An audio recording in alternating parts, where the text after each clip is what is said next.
Safety FM. Changing safety cultures.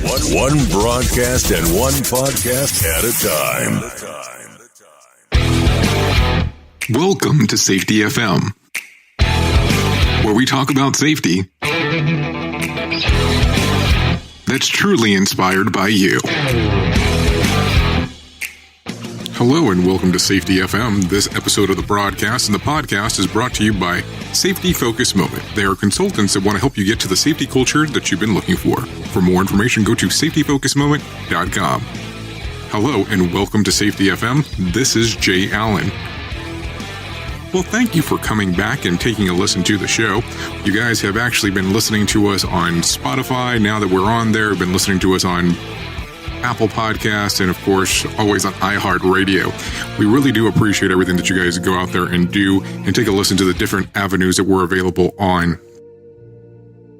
Today, I just want to sit here and just really go over some of the issues that I have been seeing as of late in regards of safety. And there's a lot of misconceptions I really am starting to see more and more.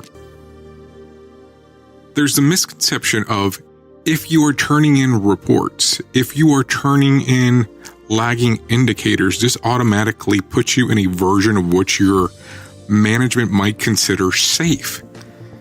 I think it's a lot of nonsense, to be quite honest with you. Yes, don't get me wrong. You should be doing observations and seeing how your team members are doing things out in the field. But looking at aspects as we are safe because we haven't had an injury in X amount of time, or our scores are based on X because we haven't had any injuries, that is not safe. That just means that something hasn't happened. It's really looking at that circumstance that Todd Coughlin spoke about in the last episode of really managing your risk using luck. And that is not the way to actually manage your system. As I say this, I really want you to focus on what is your safety story for you? What is your safety story with your company? Everyone's safety story is different, but those are the things that make your organization and your company what they are. What can you do to change it? What can you do to make the influence on your culture while it comes in regards of safety? Now, we use that term safety so frequently and so often that people automatically, when you say the word, most of the time are like, oh, don't say it again.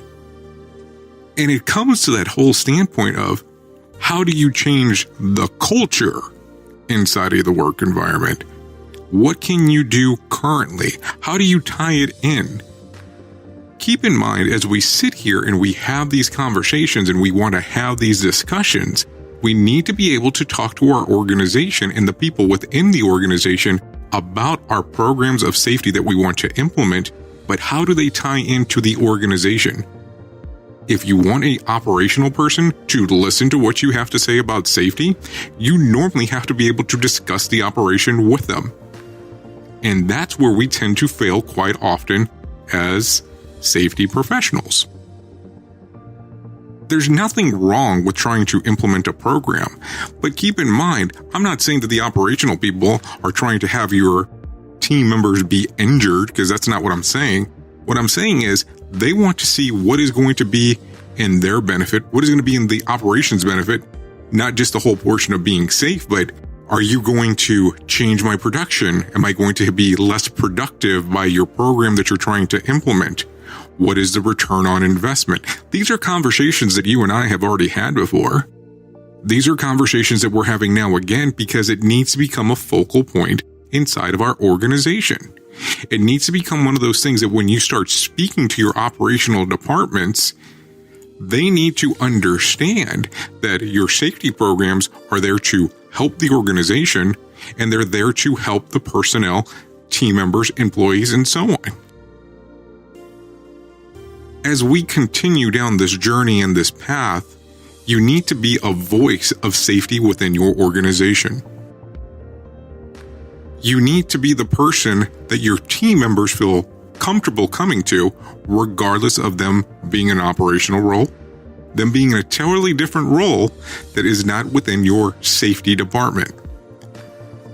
What happens a lot of times is you can almost become like the person that most operation people will go to run an idea by you before something happens. If you're not in that scenario yet, what can you do to be that person that your team members will run to find a solution to their problem? As we continue to have this conversation, what do you have in place? Do you have a program that's developed or in place where your team members know that they can actually come to you or write something down where it will get to you that something will be done? When somebody gives you something, do you do a follow-up? If you get an idea, a suggestion, or something that somebody brings up to you, do you follow up and try to resolve the problem? Or does it just go onto a list? Or does it go into an email that kind of just sits inside of your box and you don't do anything with? Have you tried to implement programs before and they didn't work out? Do those things make you hesitant about trying to develop another program? If that's the case, that is fine. Failure is something that we need to learn to accept. Not everything that we develop is going to be 100% perfect. I haven't seen a safety program that's foolproof. I have not seen a safety program that is the magic bullet. I have not seen a safety program that one size fits all. You cannot have a safety program that will work inside of a transportation company that will also work inside of a hospital. Have not seen it occur. Now, you can actually take it and maybe tailor it a little bit more for whatever you're attempting to do, but there is not one that is fully developed that you can take from one spot to another. Now, there's some concepts that you might be able to take, but there's not something that's there that you can go, okay, works 100% across the board on all industries. If you do have that program, or if you found that program, please give me a call. And I don't say that to be sarcastic. I just have not seen anything within the industry that allows you to do that. Now, I know that there are certain people that are out there that will sell you programs and tell you that it's customizable and that it will work within all industries as long as you customize it or tailor it to exactly what you're attempting to do within your organization.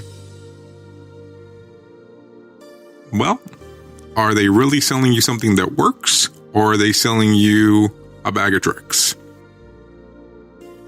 Keep in mind that the people that will understand your organization and things that need to be put into place inside of your organization best will be your team members, will be your employees, will be the people that are out on the field or in the line that are actually doing the work on a day in and day out basis. If you sit with your team members and have these discussions, you would be amazed on how much information they have within the system on what needs to be done. I say this because when you sit with an employee or a team member or even a safety committee or any kind of committee normally within the organization, they normally have really good ideas and no flaws in the system that some people might not even catch during an observation. I'm always amazed that when I go into an organization or I go into a company and I'm taking a look at what exactly they're doing, that people will point out, normally not in a group setting, but will point out flaws that they actually see within the system. Now, they might be a little hesitant about going to upper management and bringing it up, but they normally will feel comfortable coming to me and having that discussion about what's going on. Now, I don't know if that occurs because I'm considered an outsider coming into the organization to help, or if it's actually coming from the standpoint of they've gotten to the last portion and they just don't know what to do anymore. As I say this, I really just want there to be a focus of understanding on what you're trying to accomplish within your organization. Yes, I understand 100% that we all want our employees to make it home safe. We want our employees to make it home injury-free. Now, what is the realistic approach that you can do for that to occur? Now, I will tell you, I have sat with people where they have told me that 95% of all accidents are preventable. Now I sit there and I try to figure out their math in regards on how exactly that works. I'm not saying that that's not impossible, but you're telling me now that 95% are preventable? How does that even occur? How does that even happen? So with that coming to mind, how do you have your discussion with your employees if they have an injury? At that point, do you turn around and say, you injured yourself on purpose? Do you say, hey, this happened, but it was preventable? Are we just looking at the end of when we're doing our observation/investigation, trying to say, okay, it was your fault. Now we found blame on something. And now we can walk away because we're able to discuss you were the person that had the failure. And it was kind of expected because 95% of all accidents are preventable. That's not a very comforting situation to put an employee or a team member in. So how do we resolve that issue? And that would be the question to ask today.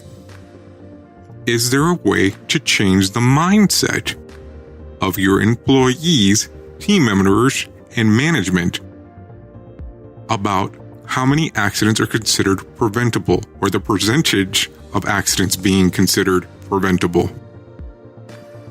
What does your organization believe? I have recently sat with a chairman of a company, and he stated on how they had all of their processes in regards of how they looked at safety incorrectly. And the reason he said this was because they had a significant issue that occurred within their company, and he realized at that point that they were handling safety incorrectly. You don't want to be a company where you have a catastrophic event, and that is the thing that causes you to want to change the way that you handle safety. I know that sometimes those are the things that have to take place for companies to want to change, but can you be one of those companies that avoids that? Can you be an organization that avoids the catastrophic event to have the change within your company? I look at it as it takes 6 weeks. If you have an emotional event that occurs inside of your workplace, for something to stay in there, because it'll be 6 weeks of that of the emotional event that occurred for them to continue the process, and then it'll just fade away. And I know that's a terrible thing to say, but it's one of those things that is the reality of the situation. If you take a look at processes, or take even a look at some of the examples that might have occurred inside of your organization, and see how long something like that lasted, you'll realize that those numbers are very spot on. The question is, how do you change it? How do you have your operational folks look at it differently? What can you put into place to change that process? And those things, my dear friends, are something that you're going to have to look at as an organization and determine on how it needs to be changed within inside of the organization that you currently work at. And I say this because everyone is going to handle that slightly differently. And that's pretty much all that I have for you today. Just really want you to give a thought on how do you take the approach from a safety standpoint as a safety professional and change the organization that you work for, it be it a small mom and pop place to a Fortune 100 company. How do you change how safety is perceived within the company? Do you have great standards? Do you have low standards? Or do you have average standards? How does it work within your organization? If you want to further our discussion, please come to safetyfm.com. You can always go to safetyfm on Facebook or at safetyfm on Twitter. I'm always open to ideas in regards of what we should discuss here on the podcast, and in regards of what are you doing within your organization. I'm always looking for organizational leaders to come on and have the discussion on what's going inside of their organization. And what do I mean by organizational leaders? I mean people within the safety industry that could be inside of your own organization that has changed the way that your organization looks at things. That would make you a safety leader. I'm not asking for a CEO. I'm not asking for a COO. I'm using the example of somebody who has changed by leadership, by example within the organization, and change the way that safety was